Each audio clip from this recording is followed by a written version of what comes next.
Hello students, welcome to our YouTube channel. इस video में हम लोग डिस्कस करेंगे current affairs for the date of 8th of May 2020। यहाँ मैं स्पेशली करंट अफेयर्स के कुछ न्यूज़ डिस्कस करूंगा और एंड में दो इंपॉर्टेंट न्यूज़ डिस्कस करूंगा जो कि फाइनेंस कैटेगरी की होगी। उसके अलावा कुछ क्वेश्चंस भी हम इस वीडियो में देखेंगे। तो सबसे पहले क्वेश्चन के साथ इस वीडियो को स्टार्ट करते हैं। आपको यहाँ पर बताना है कि क्या न्यू करेंसी होगी ईरान की। तो ईरान जो एक कंट्री है जिसकी कैपिटल है तेहरान, उन्होंने अपनी न्यू करेंसी का नाम रिलीज़ किया। आपको बताना है उसका नाम क्या होगा। क्या उसका नाम होगा रोमान, सियान, तोमान या फिर ब्रॉन। तो सही आंसर देखते हैं। ऑप्शन नंबर सी इसका सही आंसर है तोमान। अगर आपको पता होगा पुरानी करेंसी जो थी ईरानियन रियाल, अब उसके साथ क्या हुआ, तो एक हमारा प्रॉपर फैक्ट है, आने वाली वीडियो में हम उस फैक्ट में डिस्कस कर लेंगे कि असल में ईरान ने किया क्या अपनी करेंसी के साथ। तो फर्स्ट न्यूज़ इसको डिस्कस करते हैं। News number 1। तो जैसा आपको पता है कोविड-19 के लॉकडाउन की वजह से सिर्फ हमारी कंट्री नहीं, दुनिया की बड़ी बड़ी कंट्रीज, मेजॉरिटी जो प्लानट अर्थ है वो इस टाइम पे लॉकडाउन में, जिस वजह से काफ़ी सारा जो इंटरनेशनल ट्रैवल था वो रुका हुआ और काफ़ी सारे इंडियंस इंडिया के बाहर फंसे हुए हैं। तो इंडियन नेवी ने लॉन्च किया एक ऑपरेशन जिसका नाम है ऑपरेशन समुद्र सेतु, मतलब कि सी ब्रिज। इसके थ्रू इंडियन नेवी जो हमारे आसपास की कंट्रीज़ है वहाँ से इंडियंस को वापस लेकर आएंगे। तो इंडिया के जो नेवल शिप्स हैं जिनका नाम है जलाश्वा और उसके अलावा मगर, वो इस टाइम पे मालदीव्स माले की तरफ को जा रहे हैं और वहाँ से जो फेज़ 1 होगा समुद्र सेतु प्रोजेक्ट का, उस फेज़ 1 के थ्रू इंडियंस जो कि मालदीव्स माले, आप इस मैप पे देख सकते हैं, मालदीव्स का काफ़ी वैसे क्लोज है इंडिया से, तो यहाँ से जो इंडियंस फंसे उनको बाय सी रूट इंडिया वापस लाया जाएगा। जो सेंट्रल गवर्नमेंट है वो इस टाइम पे काफ़ी फोकस्ड है कि इंडियन सबसे पहले तो जो हमारी कंट्री में फंसे हुए हैं दूसरी स्टेट्स में, उनको उनकी स्टेट भेजें, चाहे वो लेबरर्स हों, पिलग्रिम्स हो, टूरिस्ट हो, और उसके बाद जो इंडियंस हमारी कंट्री के बाहर फंसे हुए हैं उनको भी वापस लाया जाए। यहाँ पर मैं सिर्फ नेवी के इस मिशन की बात कर रहा हूँ, आगे हम एक और बात करेंगे जिसमें स्पेशली जो इंडियन एयरलाइंस हैं उनको यहाँ पर प्रोजेक्ट दिया जाएगा जो कंट्रीज़ है वहाँ से इंडियंस को वापस लाने का। तो ये जो फर्स्ट फेज़ में मालदीव से इंडियंस को लाया जाएगा, तो टोटल 1000 इंडियंस वहाँ पर फंसे हुए हैं। इंडियन नेवी के बारे में कुछ इंपॉर्टेंट इन्फॉर्मेशन, जो इस टाइम पे चीफ ऑफ नेवल स्टाफ है उनका नाम है एडमिरल करमबीर सिंह। हेडक्वार्टर्स आपको मिलेंगे इंटीग्रेटेड हेडक्वार्टर्स जो कि आपको मिलेंगे दिल्ली सेना भवन, और इसको बनाया गया था 5th of September 1612। Second news awards category की न्यूज़ है। तो आईआईटी बॉम्बे के एक प्रोफेसर को मिला है young career award in nano science and technology. तो इन प्रोफेसर का नाम है प्रोफेसर सौरभ लोधा, जो कि इलेक्ट्रिकल इंजीनियरिंग डिपार्टमेंट से, कहाँ से, IIT Bombay, Indian institute of technology Bombay से। और उनको यहाँ पर ये अवार्ड दिया गया गवर्नमेंट ऑफ इंडिया के थ्रू। और ये अवार्ड किस चीज़ के लिए दिया गया? 2020 में उनको अवार्ड दिया गया for department of science technology government of India, और ये अवार्ड उनको दिया गया नैनो साइंस एंड टेक्नोलॉजी के लिए। तो ये जो अवार्ड है उनकी एक रिसर्च जिसमें सिलिकॉन और नैनो इलेक्ट्रॉनिक्स डिवाइसेस के ऊपर रिसर्च की जा रही थी, इससे रिलेटेड अवार्ड दिया गया और ये ऑफिशियली इंफॉर्मेशन रिलीज करी है ministry of science and technology ने। सेकेंड न्यूज़, आपने इसको ज़रूर न्यूज़ में देखा होगा, अगर आप टीवी देखते हैं, न्यूज़ चैनल्स देखते हैं, आपने ज़रूर देखा होगा। क्वेश्चन है कि which among the following cities witness a horrifying toxic gas tragedy. तो आपसे यहाँ पर पूछा रहा है कि इंडिया की वो कौन सी सिटी है जहाँ पर एक गैस ट्रेजेडी हुई है, कब? 7th ऑफ मई को। तो क्या ये हुआ है पटना में, विशाखापट्टनम में, जमशेदपुर में या फिर भुवनेश्वर में? तो इसका सही आंसर देखते हैं। इसका सही आंसर है विशाखापट्टनम। तो एलजी कंपनी की यहाँ पर गैस फैक्ट्री थी विशाखापट्टनम में, जो लॉकडाउन के बाद फिर से उसको शुरू किया गया था, पर वहाँ से गैस लीक हो गई जिसने आसपास के 3 किलोमीटर के एरिया में काफ़ी सारे लोगों को यहाँ इफेक्ट किया है और यहाँ पर कुछ डेथ्स भी हुई हैं। अभी ये न्यूज़ के बारे में अभी भी काफ़ी लिमिटेड इन्फॉर्मेशन अवेलेबल है, धीरे धीरे सारी इन्फॉर्मेशन बाहर आएगी। काफ़ी जगह आपने सुना होगा वाइजैक, तो विशाखापट्टनम को वाइजैक भी बोला जाता है। थर्ड न्यूज़ इसको डिस्कस करते हैं। तो IIT Kanpur, Indian institute of technology Kanpur और भारत डायनामिक्स लिमिटेड, जो कि एक पब्लिक सेक्टर कंपनी इंडिया की, यहाँ पर इन दोनों इंस्टीट्यूट्स ने, इन दोनों कंपनीज ने एक पैक्ट साइन किया है ताकि अफोर्डेबल वेंटिलेटर्स को बनाया जा सके। तो आपने काफ़ी बार सुना होगा पिछले 1 महीने में कि इंडिया की बड़ी बड़ी कंपनीज आज के टाइम पे काम कर रही है ताकि वेंटिलेटर्स की प्रोडक्शन की जा सके, क्योंकि वेंटिलेटर एक बहुत ही इंपॉर्टेंट इक्विपमेंट बन जाता है अगर हमको कोविड-19 के जो सीरियस पेशेंट्स हैं उनको ट्रीट करना है। तो यहाँ पर ये दो ऑर्गेनाइजेशंस मिलकर वेंटिलेटर को प्रोड्यूस करेंगे। तो नोका रोबोटिक्स, जो कि यहाँ पर काम करता है इंडियन इंस्टीट्यूट ऑफ टेक्नोलॉजी के अंडर, तो नोका रोबोटिक्स मेजरली उनका ये आइडिया, उनका डिज़ाइन है, उसी को डेवलप किया जाएगा एक लार्ज स्केल पे, ताकि हमारी कंट्री में जो वेंटिलेटर्स किस टाइम पे शॉर्टेज है उसको कम किया जा सके। थोड़ी सी यहाँ इन्फॉर्मेशन भारत डायनामिक्स के बारे में। तो ये एक इंडियन मैन्युफैक्चरर किस चीज़ का, एम्यूनेशन और मिसाइल सिस्टम। तो ये हमारे यहाँ डिफेंस का सामान बनाते हैं, पर क्योंकि अभी हमको वेंटिलेटर्स की बहुत ज़रूरत है तो काफ़ी बड़ी बड़ी ऑर्गेनाइजेशन जैसे DRDO, इसके अलावा इसरो, काफ़ी बड़ी बड़ी ऑर्गेनाइजेशन इस टाइम पे अपने रिसोर्सेज को यूज़ कर रहे हैं वेंटिलेटर्स की प्रोडक्शन के लिए। फोर्थ न्यूज़, तो ये मैं जिस चीज़ की आपसे बात कर रहा था कि इंडियन गवर्नमेंट स्टार्ट कर चुकी है वंदे भारत मिशन, जिसको माना जा रहा है कि ये दुनिया का सबसे बड़ा इवैक्यूएशन या फिर लार्जेस्ट रेपिटेशन मिशन होगा, जिसमें इंडियंस जो इंडिया के बाहर फंसे हुए हैं लॉकडाउन की वजह से, इंटरनेशनल ट्रैवल रुकने की वजह से, उनको वापस लाया जाएगा हमारी कंट्री में। तो 14,000 से भी ज़्यादा, ऑलमोस्ट 14,800 इंडियंस इस टाइम रिपोर्टेड हैं जो बाहर की कंट्रीज़ में फंसे हुए हैं। ये ऐसा नहीं है कि वहाँ के परमानेंट रेजिडेंट और ये इंडिया वापस आना चाहते हैं, ये वो इंडियंस हैं जो ट्रैवल की वजह से या बिजनेस की वजह से या किसी और चीज़ की वजह से किसी और कंट्री गए और फिर वहाँ लॉकडाउन लग गया और उसके बाद वहीं फंस गए। तो इनको एयर इंडिया की फ़्लाइट्स के थ्रू 12 कंट्री से इनको वापस इंडिया लेके आया जाएगा। इसके अलावा भी काफ़ी सारे इंडियंस होंगे, पर ऐसा नहीं हम कर सकते कि अगर किसी एक कंट्री में 3 या 4 है तो उनके लिए एक स्पेशल फ़्लाइट भेजें, वो बहुत ही ज़्यादा डिफिकल्ट होगा। तो मेजरली जिन कंट्रीज़ में ज़्यादा नंबर है शुरू में, वहाँ से इंडियंस को वापस लेके आया जाएगा।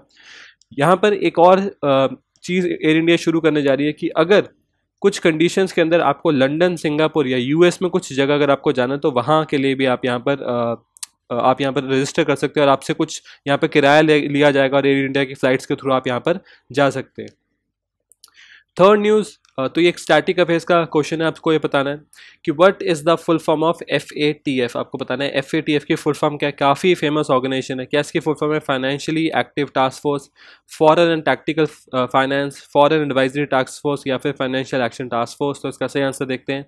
FATF मतलब फाइनेंशियल एक्शन टास्क फोर्स। इसका काम है पूरी दुनिया में मनी लॉन्ड्रिंग को रोकना, जो टेररिस्ट फाइनेंसिंग होती है इन सब चीज़ों को रोकना। रिसेंटली FATF काफ़ी क्रिटिसाइज़ कर रहा था पाकिस्तान को कि पाकिस्तान काफ़ी टेररिस्ट फाइनेंसिंग करता है, और FATF ने पाकिस्तान को ये वार्निंग भी दी है कि अगर पाकिस्तान अपनी टेररिस्ट फाइनेंसिंग नहीं रोकेगा तो FATF, जो पाकिस्तान को अभी उन्होंने ग्रे लिस्ट में रखा है, वहाँ से उठाकर उनको ब्लैक लिस्ट में डाल देंगे और ये बहुत ही मुश्किल स्टेट होगी पाकिस्तान की इकॉनमी के लिए। तो FATF जिसका फुल फॉर्म है financial action task force. Fifth news इसको डिस्कस करते हैं। तो इंडियन गवर्नमेंट ने बैन कर दिया है export of alcohol based hand sanitiser. तो जैसे आपको पता है काफ़ी टीवी में न्यूज़, काफ़ी सोशल मीडिया पे चीज़ बताई जा रही है कि आपको रेगुलरली हाथ धोते रहना चाहिए, या तो आप एक सोप का यूज़ कर सकते हैं या फिर एक अल्कोहल बेस्ड हैंड सैनिटाइजर जो कुछ ऐसा दिखता है जिसको आपको सिर्फ रब करना होता है अपने हाथों के आसपास। तो अभी हमारी कंट्री में जितनी भी प्रोडक्शन हो रही है सैनिटाइजर्स की, उसको हमारी कंट्री के बाहर नहीं भेजा जा सकता, बाहर की फॉरेन मार्केट्स में नहीं बेचा जा सकता।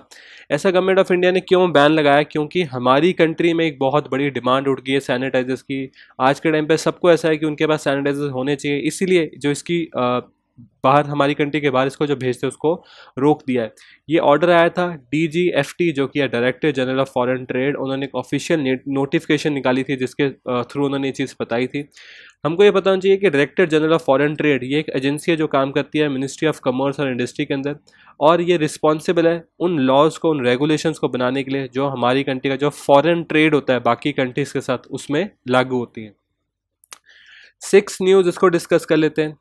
पहली बार ऐसा हुआ है हिस्ट्री में कि इंडिया में जो रूरल इंटरनेट यूजर्स हैं, रूरल एरिया के इंटरनेट यूजर्स हैं, वो बढ़ गए हैं एज़ कम्पेयर टू अर्बन। तो वैसे तो ये एक अच्छी चीज़ है कि काफ़ी यहाँ सपोर्ट मिलेगा डिजिटल इंडिया को, पर जैसा आपको पता है इंटरनेट के काफ़ी सारे मिसयूज़ भी हो सकते हैं, तो वहाँ गवर्नमेंट ऑफ इंडिया को और वेरियस एजेंसीज़ को काफ़ी ध्यान भी देना पड़ेगा।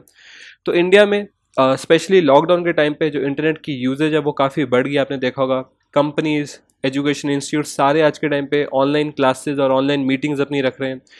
तो यहाँ पर एक ये रिपोर्ट आई है कि जो रूरल इंडिया है उसमें इस टाइम पे 227 मिलियन एक्टिव इंटरनेट यूजर्स हैं, और अर्बन इंडिया में 205 मिलियन इंटरनेट एक्टिव यूजर्स हैं। तो मतलब कि जो रूरल इंडिया है उसने यहाँ पर अर्बन इंडिया को पीछे छोड़ दिया इन नंबर ऑफ एक्टिव यूजर्स। और यहाँ पर एक और चीज़ है जो एक बहुत ही गलत न्यूज़ है, मतलब गलत न्यूज़ नहीं, एक बहुत ही गलत इन्फॉर्मेशन है, इसको हमको ठीक करना पड़ेगा। गवर्नमेंट को यहाँ पर हो सकता है कि कुछ रूल्स भी बनाने पड़े। यहाँ पर ये भी बताया गया इस रिपोर्ट में कि 71 मिलियन किड्स, तो 71 मिलियन किड्स हमारी कंट्री में जिनकी एज 5 से 11 के बीच में, वो अपने फैमिली मेम्बर्स का, किसी भी फैमिली मेम्बर का जो डिवाइस होता है, वो एक लैपटॉप हो सकता है, एक फ़ोन हो सकता है, एक टैबलेट हो सकता है, उसके थ्रू ऑनलाइन आते हैं। तो मतलब इतनी छोटी एज के बच्चे भी हमारी कंट्री में काफ़ी तेज़ी से इंटरनेट पे आ रहे हैं, जो उनके लिए अभी उनकी एज के हिसाब से ठीक बिल्कुल नहीं है उनके लिए। तो यहाँ पर भी पेरेंट्स को और गवर्नमेंट की वेरियस ऑर्गेनाइजेशंस को यहाँ पर कुछ सोचना पड़ेगा। और इस रिपोर्ट में बताया गया कि इंडिया बन चुका है second largest internet number of users India में after China. Fourth news, static affairs की न्यूज आपको बताना है। बेरूट जो कैपिटल है वो किस कंट्री कैपिटल है? बेरूट। तो दिए गए ऑप्शन में से आपको बताना है बेरूट किस कंट्री कैपिटल है। क्या ये कैपिटल है पोर्तुगल की, लेबनान की, सोलोमन आइलैंड्स की, या फिर तवलिया की? तो सही आंसर देखते हैं। तो इसका सही answer option number B, Lebanon की कैपिटल है बेरूट। तो आपको ये पता होना चाहिए, लेबनान एक छोटा सा कंट्री है, काफ़ी फेमस रहता है इसके कॉन्फ्लिक्ट्स की वजह से। तो लास्ट न्यूज़ है ये करंट अफेयर्स कैटेगरी की, इसको डिस्कस कर लेते हैं। तो आईएमडी इंडियन मेट्रोलॉजिकल डिपार्टमेंट ने अब क्या कर दिया, उन्होंने पीओके और गिलगित बाल्टिस्तान को भी, जो उनकी वेरियस रिपोर्ट्स होती है उसमें काउंट करना शुरू कर दिया। तो सबसे पहले इस मैप के थ्रू समझते हैं कि पीओके और गिलगित बाल्टिस्तान है क्या।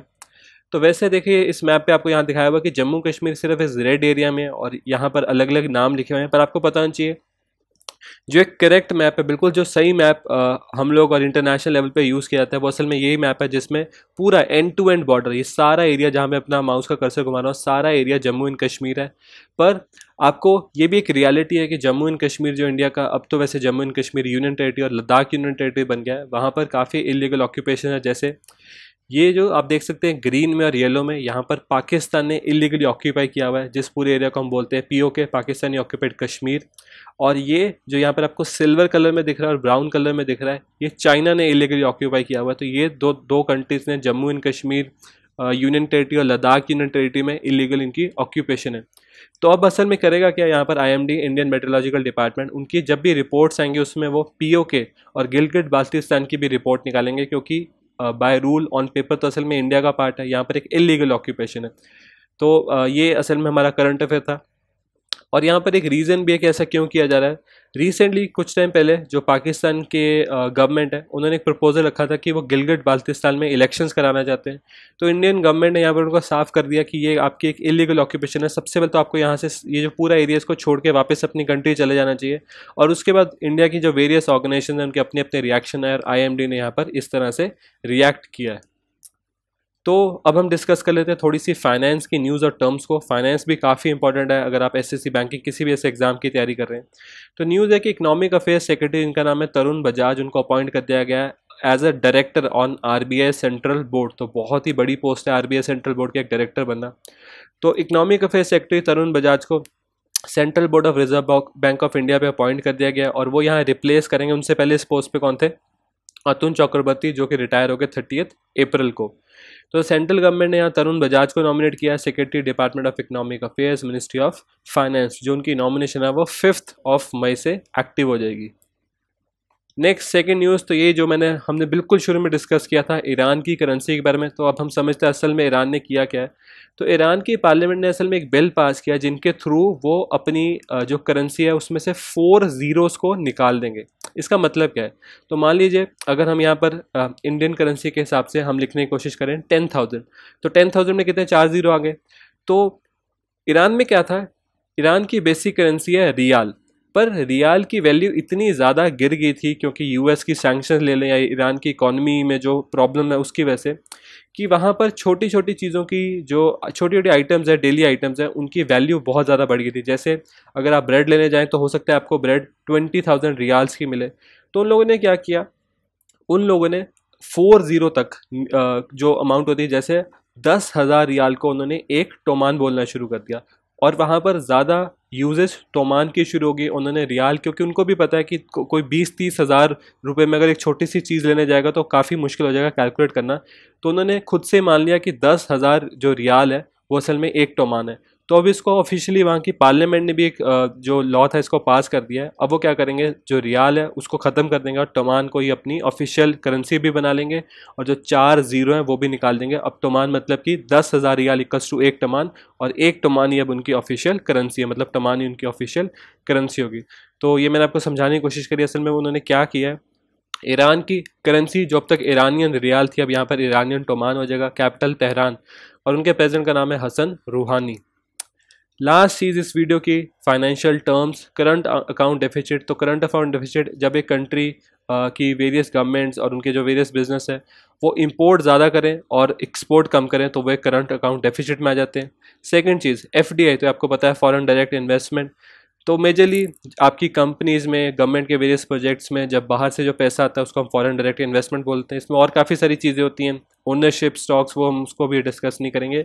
और NPCI, national payment corporation of India की बहुत इंपॉर्टेंट ऑर्गेनाइजेशन है, जिसने असल में हमारी कंट्री में जो भी पेमेंट रिलेटेड प्लेटफॉर्म होते हैं उनको एनपीसीआई संभालते हैं। जैसे एक दो दिन पहले मैंने क्वेश्चन पूछा था कि भीम प्लेटफॉर्म को हमारी कंट्री में किसने क्रिएट किया है, तो एनपीसीआई ने ही इसको क्रिएट किया है। तो थैंक यू सो मच इस वीडियो को देखने के लिए। आई होप ये वीडियो आपके लिए काफ़ी इन्फॉर्मेटिव वीडियो थी। आपने यहाँ काफ़ी कुछ सीखा। मैंने करंट अफेयर्स के फैक्ट्स, फाइनेंस के फैक्ट्स, फाइनेंस की टर्म्स और क्वेश्चंस आपके साथ डिस्कस किए। ये आपको काफ़ी हेल्प करेंगे जिस भी एग्जाम की आप तैयारी कर रहे हैं। For now, thank you for watching this video and have a successful day.